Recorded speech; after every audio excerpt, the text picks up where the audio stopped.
Hello po, Sagittarius. Kumusta po kayo guys? Okay, so Sag, tignan natin. Gabay kapalaran sa inyo ngayong buwan ng August 2024. Ayan, napakabilis ng araw, okay? So, ayan, Sag, tignan natin. Gabay kapalaran sa inyo. Okay, so paalala lang din, Sag, no? Na maganda pa rin na alam nyo ang inyong Sun, Moon, Rising, and Venus sign para sa iba pang guidance. Or baka guys, mas makarelate kayo sa iba nyo pang sign. Okay? And sa mga nais pa na guys, magpa-private reading, ayan, iiwan ko na lang yung link ng aking Facebook sa atin pong description box below. Ayan, message nyo lang ako. Okay, sa mga interesado lang guys, wala pong sapilitan.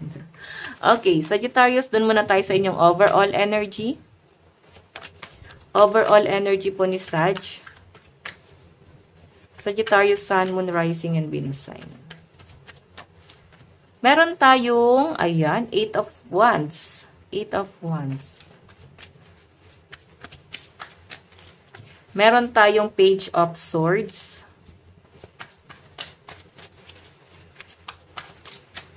Meron tayong Knight of Cups. Naku. Alam nyo guys, ito ha, meron ako nasagap dito sa Sagittarius. Merong isang tao na makulit, no? Pinipilit niya yung sarili niya or maaaring magpapapansin daw sa inyong ngayon, August 2024. Magpapapansin. Pero ko kasi guys, Page of Swords, duda ka sa intention nitong taong to. Ano ba yung gusto niyang mangyari? Bakit ganito na makulit siya? Or maaaring kasi guys na parang, seryoso, gusto mo ko? Kasi ito guys ha, yung Knight of Cups, pag ito ang lumabas, good looking to eh. Okay, good looking. Baka maganda yung itsura niya, pwedeng maganda yung estado niya. So, pwedeng mapagdududahan mo yung intention nitong taong to. Parang, ayan, may communication naman. Yes, pwedeng, aanuhin mo naman siya, guys, no? Parang, i-entertain mo naman siya. Okay, possible din daw, guys, overall energy, no? May nakakita akong biyahe or pwedeng communication, may nakakita akong mga dramahan na pwedeng mangyari. Or maaari guys ito, umiwas ka daw sa mga chismis ngayong August 2024 Sagittarius. No? Iiwas ka sa mga chismis na maaaring makasira. Okay, may nakikita rin ako guys possible na parang pregnancy na paparating. Ayan, sa mga hindi pa ready, ayan, palitan muna natin yung kandila. Okay, so ayan guys, biglang namatay yung ating ilaw. Okay, so Sag, ayun na nga, maaaring maguguluhan ka sa intention nitong taong to. Okay, so may nakikita rin ako dito, Sag. Maaring, ayan, iwas ka muna sa mga chismis. May nakikita akong travel. Ito ha, may nasasense ako na baka madamay ka sa issue ng ibang tao. Kung hihingi sa inyo guys ng opinion, magbigay ka ng, alam mo yon, yung maayos na guidance dito sa taong to. Bigyan mo siya guys ng maayos na guidance. And that's it, no? Wala ka na guys para pa na kontrolin siya sa mga desisyon niya sa buhay niya. Or mas maganda guys, na wag ka na muna guys magbigay ng opinion. Kahit na kanino, magbigay ka pero yung sobrang balanse lang. Kasi may nasisense ako dito, Sag, baka madamay ka sa gulo ng ibang tao. Baka guys, ikaw pa yung ma-blame. Okay? So, Page of Swords, moving forward yung energy mo. Siguro ito ha, yung mga pasakit na naranasan mo ngayong July. Kasi alam naman natin guys na ngayong July, ang daming struggle na nangyari. And I think guys na hindi mo na siya dadalhin ngayong August kasi moving forward yung energy mo. Meron ka guys malaking pagbabago na gagawin sa buhay mo eh. Meron ka rin guys malaking pagbabago na gagawin pagdating sa career, pwedeng sa relationship din sa family, pwedeng sa mga katrabaho. And ito guys, na isang tao na makulit, siguro marami naman din talagang nagkakagusto sa inyo. Marami ka guys na attract. Pero sa malinaw kasi guys na pinapakita sa akin dito, Sag, parang hindi ka muna ready. Parang yes, magandang ano siya, good looking siya, magandang estado, pero hindi eh, parang sobrang cold ka na guys pagdating sa love life mo. Kaya nga yung ano mo dito, yung energy mo is pagdududahan mo siya. Siguro, guys, mas magpo-focus ka sa inyong hanap buhay mo na, okay? Tignan natin, guys. Ayan, angel number 444. May nasagap ako, no? 34. Tignan nyo, guys, sa Google, angel number 444. Baka meron, guys, silang gustong sabihin sa inyo. Okay? Okay, pagdating sa love life mo, check natin ha. Pagdating sa love life.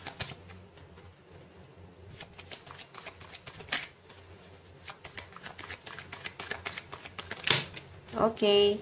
Meron tayo guys, justice. Oops. Meron tayong 10 of cups and the hangman. Oh, alam nyo guys, itong taong to, hindi lang siya guys, basta trip lang eh. Kasi, parang alam nyo, sa pinapakita sa akin dito, Saj, ito puro future to at napakaganda ng intention sa inyo. Napaka-pure nitong taong to. Maaring swerte sa love life ang mga Sagittarius. Kung karelasyon mo na guys itong taong to guys, nandito yung the hangman, tapos the world. Moving forward, no? Parang tapos na guys sa pag-explore, sa kalokohan nitong person na to. The hangman, pang long term na yung gusto niya. Tapos nandito pa guys yung 10 of cups. Alam niyo yun, parang gusto kanya guys ipakilala sa parents niya. Or maring nakakwento ka na niya sa pamilya niya. Okay? Gusto ka pa guys pakasalan nitong taong to. Gusto kanya guys panindigan. Yun nga lang guys, hindi ka pa guys ready or baka hindi mo siya guys gusto. Or pwedeng, alam mo yun, ikaw mismo gusto mo nang maayos yung sarili mo eh. Ayaw mo na pumasok sa relationship nang hindi ka sure. Okay, so Sag, pang long term, no? Pang long term yung gusto nitong taong to. Ayaw niya na guys ng puro laro. Ayaw niya na guys ng puro kalokohan.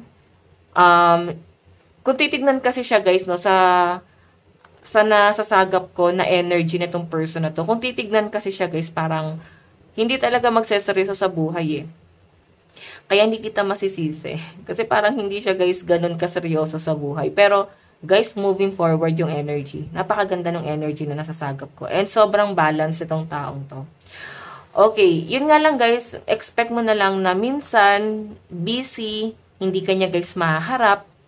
Kasi yung communication yung magiging problema yung dalawa. Okay, kung karelasyon mo na tong taong to guys, no, ang magiging struggle nyo guys is yung communication. Okay? Pwedeng meron din siya guys ibang kino-consider or pwedeng workaholic, nagpo-focus din siya guys sa kanyang career or maring sa future yung dalawa. Pwedeng may surprise siyang gagawin. Kung karelasyon mo to guys, baka mag-propose. Kasi nandito guys yung 10 of cups family. The hangman. Siguro na-realize niya na pwedeng matagal na kayo magkarelasyon. Parang dapat pala pakasalan ko na siya or dapat pala magpakasal na kami. Or pwedeng pag-iisipan mo kung may plano ba siya na pakasalan ka. Pero nararamdaman mo. Okay? Kasi nandito na guys yung justice. May chance, di ba? Check natin. Love life. Oops. Ayan, ang dulas na tong card na to. Okay. Love life po ni Sag ngayong August 2024. Meron tayong You Can Do It. Oh my God. Napaka-strong ng personality mo. Kaya nga guys, sobrang na-attract sa inyo itong taong to eh. Napakalakas ng ano mo eh, appeal mo, napaka-independent. At saka matalino, no? Parang ang tingin sa'yo matalino. Okay, tignan pa natin.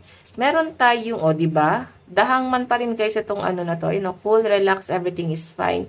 Feeling kasi guys itong taong to, pag magkatabi kayo or magkasama kayo, parang napakagaan ng energy. Wala siya guys iniisip na problema. As in, walang stress. Siguro magaan kang kasama. Or siguro ikaw yung tipo ng tao na napaka-positibo. Na-absorb niya yung energy mo na ganyan, no? Na napaka-positive. Okay, tignan pa natin. Meron tayong got a drink. Cheers! May celebration. Okay, may celebration na maaaring maganap. Pwedeng anniversary. Or pwedeng, ano ba to guys, monthsary. Meron kayo guys is celebrate. Pwedeng kakilala mo siya guys. Or nakilala mo to guys sa group of people. Or pwedeng sa kaibigan. Pwedeng may nag-bridge, no? May nag-bridge. Okay? And alam nyo guys, nakakakilig nga yung energy kasi talagang pang long term. Okay? So, siguro, go with the flow ka na lang din kasi nga yung energy mo is napaka-strong. Hindi ka basta-basta kinikilig eh. Sa nasasagap ko sa inyo, Sag. Okay? Hindi ka basta-basta kikilig. Okay, tignan natin guys, mensahe sa inyo netong taong to. Okay. Mensahe sa inyo ni person. Meron tayong you have to be patient. Okay, pwede kasi guys ito ha, yung hangman is parang matagal na yung relasyon nyo. So parang sinasabi dito na parang kailangan habaan mo muna yung pasensya mo. Baka naman kasi guys, mainitin ang ulo mo. Kaya sinasabi niya dito na you have to be patient. Habaan mo yung pasensya mo, napakainitin ang ulo mo, lagi kang galit sa akin, parang ganyan. Tignan mo naman yung energy mo, you can do it. 'Di ba? Napaka-fiery, masculine, no? Napaka-masculine nung or malakas yung masculine sa energy mo. Sa chart mo. Ayan. Tignan natin. Mensahe sa'yo ng person mo, meron tayong I wish you were mine. 'Di ba? So, sa pinapakita sa akin dito, guys, itong person na to, matagal kanya, guys, pinagdasal or matagal kanya, guys, inasam-asam. Okay? Tignan pa natin. Meron tayong our paths will always reunite. So, alam nyo guys ito ha, maaring may nag-uugnay sa inyo. Alam nyo yun, parang sa circle of friends, pwedeng batchmate, or schoolmate, or pwedeng kaklase, schoolmate, or ayun nga, classmate. Okay? So, feeling niya kasi guys, parang kahit saan siya pumunta, parang feeling niya, magkikita pa rin talaga kayo. Iba eh, kakaiba yung connection na nasasagap ko rito, no? Parang destiny na talaga yung naghihila or nag-uugnay sa inyong dalawa, guys. Okay? So, tignan pa natin, pagdating naman sa inyong pera at trabaho. Okay. Tanggalin muna natin to guys. Okay. Ayusin ko lang, guys.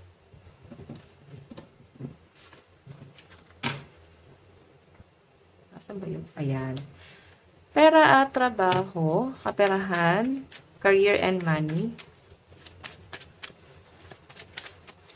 Meron tayong, wow, napakaganda guys, no? Sobrang blessed ka guys. As in, mararamdaman mo dito sa Sagittarius yung parang pagkakaisa ngayon sa family. Or maaring magaan lang talaga yung pakiramdam kasi maaring nabibili mo yung gusto ng family or kahit paano is walang nagkakasakit.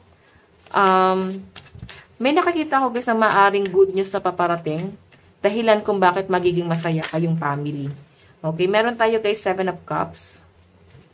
Opportunity, fantasy, and illusion. So, ito guys, medyo magiging magastos ka na pagdating sa pera mo. Baka naman guys, kaya may travel dito is baka naman ikaw ay nagtatrabaho abroad, Sagittarius. Maaring ayan, baka kaya masaya yung family mo rito. Baka uuwi ka ng Pilipinas, magbabakasyon ka. And Sag, sa pinapakita sa akin, medyo magiging magastos kasi nandito nga yung 7 of Cups, no? So, parang hindi wise. Pero yun nga guys, parang bihira naman. Ganun kasi guys ang tingin ng mga tao eh. Or, alam niyo yun, pag galing abroad may pera, so kailangan maging magastos. Or, alam niyo yun, parang libre mo lahat, galing ka naman abroad eh. Parang ganyan, obligado kayong i-treat sila. So, siguro may ganung scenario sa inyo na mapapaisip ko na parang obligado ko kayong ilibre. Parang ganyan. Gusto ko nga magpahinga eh. So, I think guys, ito meron din ako nasasagap na baka may paggawa ng bahay. Baka meron din guys, ano ba tawag dito? Pwedeng, ayun nga, magpagawa ng bahay or bumili ng lupa, property. Kung ano man to guys, property. Ang dami nyo guys pinag-iisipan. Pwedeng business. Okay, business. Naiisip nyo guys. Opportunity. Or pwede guys, ito sa mga kamag-anak, ang dami guys mag-aalok sa inyo na ito, ang ganda nito, ganyan. Kung ano man to guys, i-aalok sa inyo. So, parang maguguluhan ka kasi ang dami na nga eh. Parang ma-overwhelm ka. So, expect nyo na guys, magiging magastos kayo ngayong August 2024. Okay? Baka ikaw naman ang mahirapan. So, hinay-hinay lang guys sa pagiging, alam nyo yun, magastos ngayong August 2024. Kasi ikaw naman din ang may hirapan, guys. Totoo lang. Tingnan natin, meron tayong Page of Cups. Okay. So, ayan na nga, guys. Dahil magpapasukan na rin, yung bottom of the deck natin, guys, is Ace of Pentacles, no? Maganda naman yung daloy ng pera mo. And, I think, guys, yung iba sa inyo pwedeng magpapahinga muna. parang end of contract eh. Baka magpapahinga muna or siguro magkakaroon ka ng ibang diskarte. Ayan. Na parang habang nagpapahinga, mag-iisip ka kung ano ba yung pwede nyo guys pagkakitaan. Mas magiging maparaan or practical yung mga Sagittarius ngayong August 2024. So, nandito na nga guys yung Ace of Pentacles. Maaring mapagtagumpayan nyo naman kung meron kang i-pursue like career, business. Napakaganda nito guys. Meron ako nakitang celebration or proposal. So, ayan. Napakaganda. No? Wala na ako masabi dito, Sag. Moving forward yung energy mo, no? I think nandun ka na sa point na mas iniisip mo na yung stability, no? Na parang hindi habang buhay maging empleyado. So, parang mag-iisip ka rito kung ano pa ba yung pwede nyo guys pagkakitaan, ano pa ba yung pwede nyo guys pasukin na profesyon. Kasi, siguro napapaisip kayo na, yun nga, hindi habang buhay ganon yung estado mo. So, may nakikita rin kasi ako guys, ang dami rin umaasa sa inyo. Baka kasi Sag, ikaw ay breadwinner. Parang ang daming umaasa sa inyo. Okay, kaya parang ikaw, hindi mo guys mapagtuunan ng pansin yung mga bagay na gusto mo kasi maraming umaasa sa inyo. Okay, so nakikita ko sa inyo, Sag, na parang mas gusto mo na buuin mo na yung foundation ng family mo bago sa inyo. Parang sila muna, bago ako. Okay? Tignan pa natin. Napaka-responsible ng energy ng mga Sagittarius. Okay. Meron tayo guys, Knight of Cups. May tulong na paparating guys. Ito na nga si Knight of Cups. Pwedeng may person na paparating sa inyo. Ang ganda nga guys ng trabaho nito. Siya na yung maaaring tumulong sa inyo, magbigay ng offer, financial, Knight of Swords. Dalawang tao yun nasasagap po sa inyo na maaaring maghabol sa inyo. Pero keeper ka dito na wala akong pakialam kasi mas pinagtutuunan nyo guys ng pansin ang inyong hanap buhay. Pwedeng matagal ka na guys sa trabaho mo. Eight of Pentacles, siguro guys, ang nakikita ko sa inyo is nag-aantay ka ng increase sa sahod or ano ba yung pagbabago kasi may sapot doon no, parang sinapot ka na sa trabaho. Pag ganyan kasi guys, parang ang tagal mo na eh. Ang tagal mo na nagtatrabaho, tapos parang kaya siguro nandito may question mark, napapaisip ka, ano na ba yung napundar ko? Parang wala ako napundar para sa sarili ko kasi all out, no? Binigay mo lahat sa family. Okay? Wala kang tinitira sa sarili mo. Niipon ba? Meron Sagittarius. Kasi parang binibigay mo lahat sa pamilya mo eh. Ito yung lagi ko sabihin sa inyo guys, no? Lalo sa mga OFW, mag-save kayo. Okay? Lalo na kung ikaw yung breadwinner, lagi nyo guys tatandaan na hindi habang buhay, stable tayo sa abroad. Ayan, wala naman ako sa abroad guys, pero ikaw, yung nasabihan ko, hindi habang buhay, stable ka dyan sa abroad. Okay? Lagi mo pa rin iisipin yung para sa inyo. Lagi pa rin iisipin kung ano yung pangangailangan mo rin sa future para hindi naman ikaw yung mahirapan. Yes, napaka-responsible naman ng mga Sag. Pero syempre, meron ka rin dapat guys, kino-consider. Okay? Hindi dapat lahat binibigay. Nakikita ko kasi guys yung parang pag may nag-demand sa inyo, like, ate, kuya, kailangan ko ng school supply, kailangan ko ng bagong laptop, computer, o magde-demand din yung nanay mo or tatay mo na, anak, kailangan natin ng pambayad ng kuryente, tubig, kailangan ko mag-grocery, ganyan. So, ang daming daing, guys, no? Siguro, kailangan nyo sila, guys, na bigyan ng panghanap buhay, pang business, para hindi naman kayo, guys, inuobliga na parang kahit nandiyan ka sa malayo, is meron sila, guys, panghuhugutan, di ba? Okay? So, dito naman, guys, sa dalawang tao na gustong tumulong sa inyo. Nagpapakitang gila sila sa inyo, Sag, no? Ayan, no? Nagpapakitang gila silang dalawa na parang ito, kaya kitang mahalin. Ibibigay ko lahat ng gusto mo. Ito naman, matalino ako at madiskarte. Matapang din ako, kaya ko tayo paglaban. Parang ganon. Ang dami nila, guys, sinasabi. Pero, tignan mo, nakataligod ka sa kanila. Na parang kahit meron sila, guys, gustong ibigay sa inyo, ang dami nila, guys, sinasabi. Ikaw kasi, as in, focus ka. Okay? Tignan natin guys, ano naman yung inyong advice. You're on the right path. Keep going through the in-betweens. So, sinasabi rito guys, tama naman daw yung landas na tinatahak mo. Pero, tama rin naman guys na maging responsible ka sa mga responsibility mo, like sa family mo, responsibilidad mo naman talaga. Ganun naman talaga ang buhay. Pero kung ano naman guys, kailangan maglalaan ka pa rin sa sarili mo. Ayan o. Keep going through the in-betweens. Dapat nandun ka lang sa balanse. Okay? So, Sag, ang lucky number mo ngayong August 2024 is 23 and 19. Ito lang po ang inyong reading. Bukas po ulit. God bless and love you all. Bye-bye!